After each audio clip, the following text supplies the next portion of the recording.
what I indicated to the Chamber of Commerce of Jaffna is that this claim that Mr. Ranil Wickremesinghe brought about economic recovery of Sri Lanka, right, is a total myth. It is simply not true, because the litmus test is the degree of comfort of the people of Sri Lanka. Are their lives better? The people of Sri Lanka have never suffered at any time in their history as much as they are suffering now. During the last 2 years, poverty has doubled.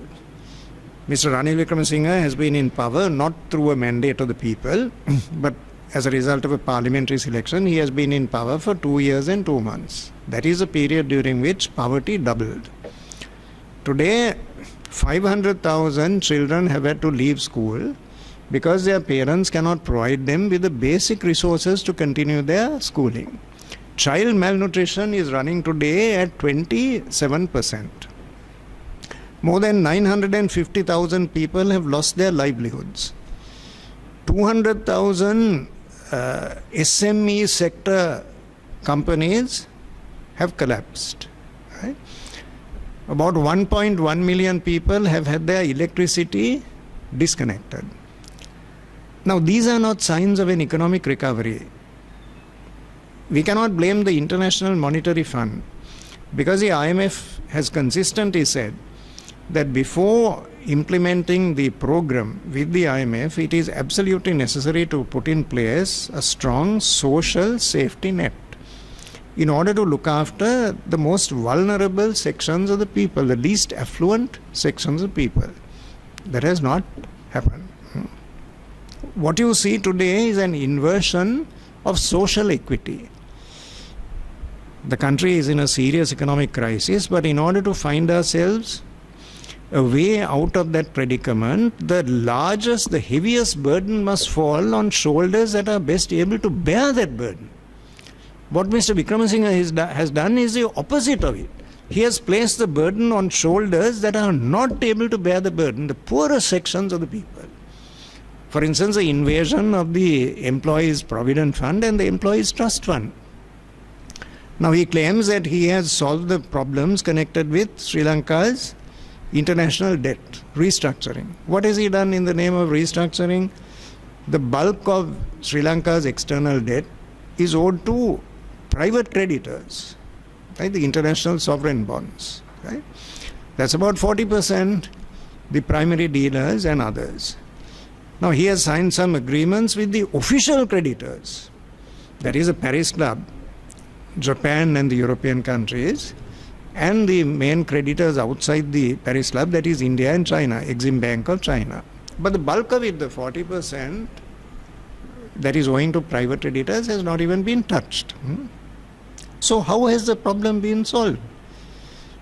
The EPF, these are funds on which workers in this country are planning to utilize, to spend their retirement. Now, that is the money that has been taken, right? So all of this does not amount to any kind of solution of the economic crisis, right? And then, while people are being told to tighten their belts, tax upon tax, the government is giving willy-nilly tax concessions, tax holidays to the richest people in the country. Some companies have been given 15-year tax holidays, 20-year tax holidays. They don't contribute to the national revenue at all. Is that fair? Poorest of the poor. Now, value-added tax is a non-discriminating tax. The richest person in the country, the poorest person in the country pays a tax, 18%. That is up from 0 to 18% in the case of some commodities and services. In the other cases, up from 15% to 18%. So people are being squeezed out of existence. There is no middle class today. But side by side with that, the richest people in the country that are close to the government, the friends, the buddies of the government, are being given indiscriminate tax holidays. Are those the signs of an economic recovery? Is that a compassionate government? Is it a government whose economic policies are balanced and sensible? It is not. And then the last point I want to make is with regard to the incidence of corruption. Today, corruption has exceeded all bounds. Take the VFS fraud. Earlier, that service cost $1, just $1 when it was being done by Sri Lanka Telecom and Mobitel. Now $1 has become $25 after it was given to VFS. For the same service, a Malaysian wanting to travel to India will pay VFS 50 US cents. Sri Lankan, $25, 50 times that. Then this agreement has been signed for 16 years. Every year there's a 10% increase. So this is out and out fraud. Therefore, the country's problems are being aggravated by insatiable greed. I mean, this is a government that was aware that it had very limited time. And it was determined to make as much money as possible during that very short period that was available. So we strongly contest the claim that Mr. Ranil Wickremesinghe was responsible for any kind of economic recovery. It is not. Now, the discussions with the IMF, the main point, the purpose was not to help Sri Lanka, but to strengthen his own political campaign. The agreement in Paris was signed on Wednesday. There were going to be island-wide celebrations on Thursday, lighting of crackers, eating kiribap, rabang. Then on Friday, Parliament was to meet. Parliament could not meet because the government did not reveal even the basic contents of the agreement that was signed in Paris. Then that Friday meeting of Parliament did not take place. It was postponed for Tuesday of the next week. There was no debate.